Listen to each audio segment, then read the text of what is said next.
राज्यात घरकुल बांधणाऱ्या लाखो लोकांना राज्य सरकारनं खुश खबर दिली आहे। आता राज्यात घरकुल बांधणाऱ्यांना मोफत वाळू मिळणार आहे। घरकुल बांधणाऱ्यांना 5 ब्रास वाळू मोफत देण्याचा निर्णय राज्य सरकारनं घेतला असून या निर्णयाची घोषणा महसूल मंत्री चंद्रशेखर बावनकुळे यांनी केली आहे। राज्य सरकारच्या या निर्णयाचा फायदा घरकुल बांधत असलेल्या लाखो लोकांना होण्याची शक्यता आहे।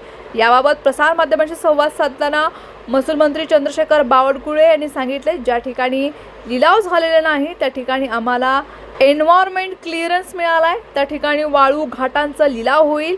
तसेच घरकुलांना 5 ब्रास मोफत रेती देण्याचा निर्णय महाराष्ट्र सरकारने घेतलाय।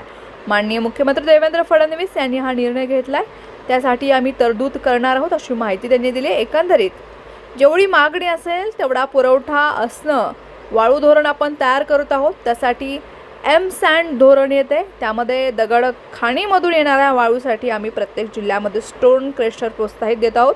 त्या माध्यमातून दगडापासून मोठ्या प्रमाणात वाळू तयार होणार असून त्यामुळे नदीतील वाळूची मागणी कमी होईल। तसेच येत्या 2 वर्षात वाळूची मागणी आणि पुरवठा यामध्ये जी काही तफावत आहे तीही दूर होईल।